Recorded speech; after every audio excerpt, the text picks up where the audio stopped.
Hey, it's Johnny Marks. Thank you so much for checking out the Marks in the Morning podcast. Remember, you can listen to myself, Carrie Mack, and JP weekdays from 6 to 10 live on K92.3. Hey, it's Justin Moore. Hey, Justin Moore. How's it going? How are you?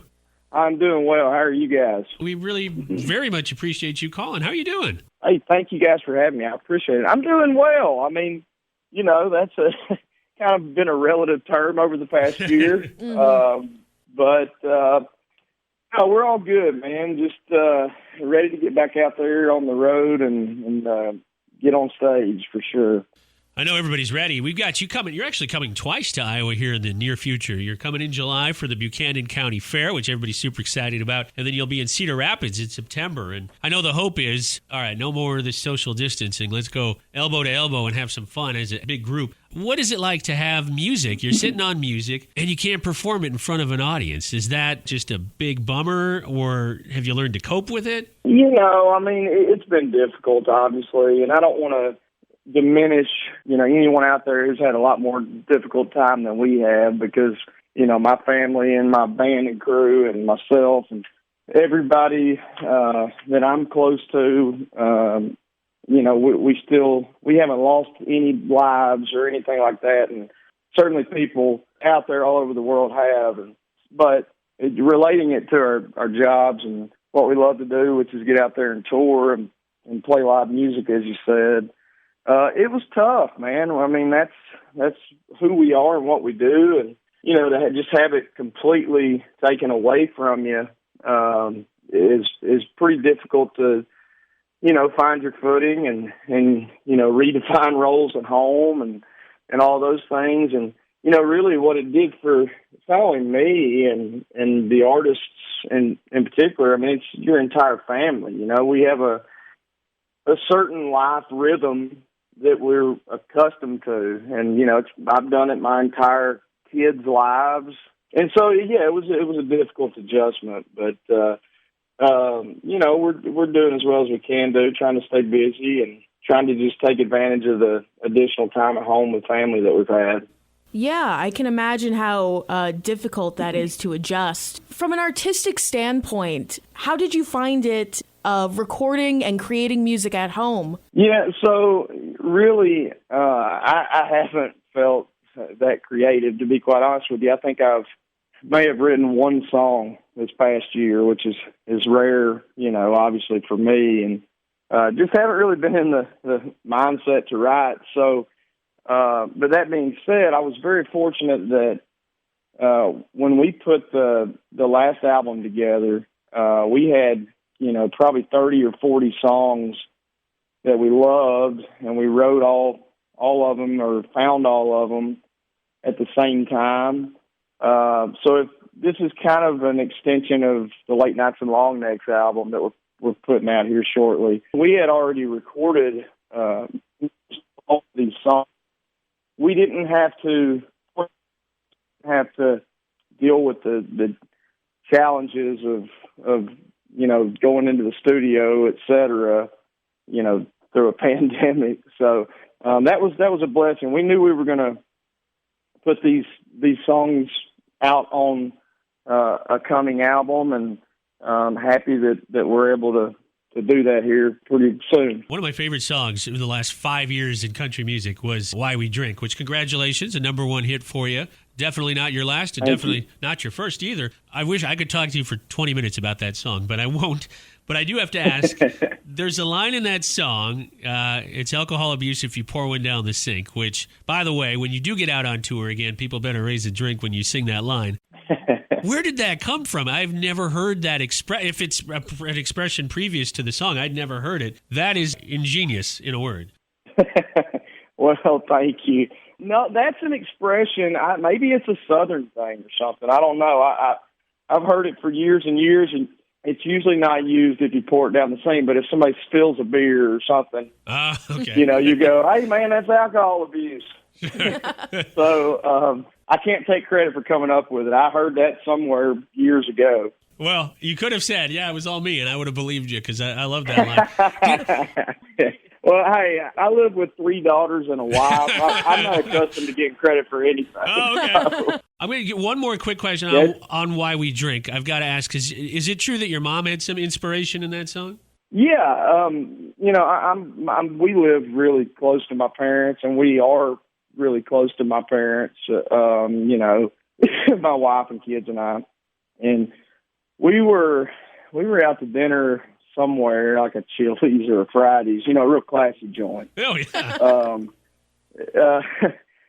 This was a few years back, and I don't know, I'd ordered 2 or 3 drinks before our meal got there, and my dad doesn't drink, so he was driving us.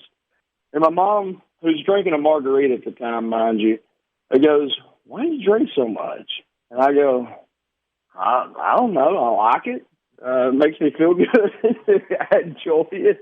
And so it kind of gave me the idea. I had this title for a while, and I threw it out to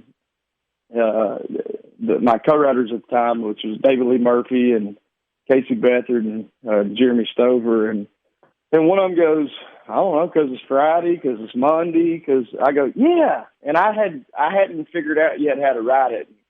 When whichever one said that, we go, that's the way to write it right there. And we wrote all these songs for that last album, and all that you'll hear on this album down at our beach house in Florida.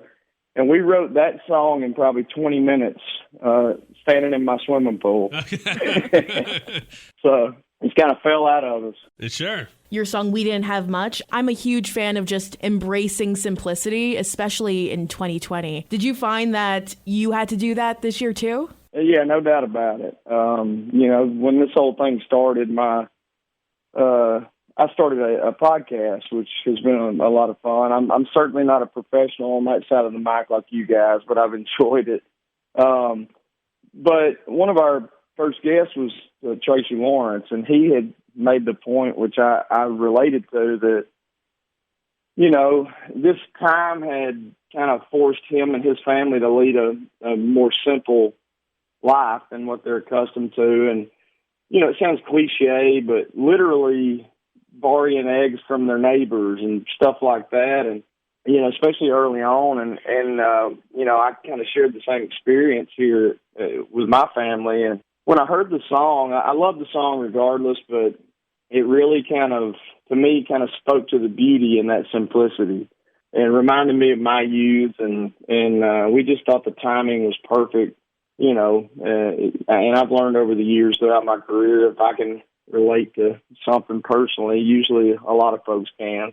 Yeah, the lyric, the first line about Tonka trucks, "You had me," because that was my upbringing right there. Yeah, exactly. I'm with you. I personally am a huge fan of your podcast. I've been listening. I think you have some amazing people, like you had Kip Moore. One of our listeners wants to know, who is your dream guest on the podcast? Well, thank you first and foremost. I appreciate that. We just act like idiots for an hour and a half usually. But, somebody asked me that the other day, and I had to kind of think about it because we really have had some really cool guests. Probably if I go the artist direction, my favorite artist of all time is Dwight Yoakam. So I would probably go there just because he's such a huge influence on me and music. And, I've met him a number of times, and we've had the opportunity to talk and all that. But he's just a really super interesting guy, too. I think people would enjoy that. Yeah, and he's had some big changes in his life recently. So, yeah, he'd definitely be a great get. We asked our audience, okay, what do you want to know from Justin? And you've kind of teased it a little bit in our chat here. Late Nights and Long Necks, the follow-up, the next studio album. We have one song from there. Do you have any more info, a release date? Is this upcoming tour to support a new album, or what can you tell us about it? Yeah, it's coming out really soon. I don't know if I'm supposed to say or not. But, I usually always get in trouble. But yeah, we're really, really close. It's done. We've already done all the album artwork, etc. So look out in the next, I'll just say, 6-8 weeks, something like that. Your management's been very nice to us, so we don't want to tick anybody off. We'll be patient. I'm always the last to know anything in my career, to be honest with you. So they're like, hey, talk about this. Hey, don't talk about that. And usually it's after I've already either talked about it or not talked about it. So. Well, we won't get you in any trouble, nor ourselves, and ask any more. But we'll look forward to that. And Justin, I know I've heard actually you talked to our friends at Taste of Country Nights. I know you're not a huge fan of social media, but you are on Twitter. You're on Instagram. Last I checked, so people should definitely check you out there and stay tuned for more. Because, well, no pun intended, but I know we'll have a lot more Justin Moore. And for tickets to his show, Justin's got 2 shows coming up, but the Buchanan County Fair tickets are on sale. We have a link on our K92.3 app and website. We'll push it to the top so people can find it easy. And Justin, thank you so much. We can't wait to have you back in Iowa a couple times in the near future. Hey, thanks, guys. I appreciate y'all's time and continued support, and look forward to getting out that direction here fairly soon.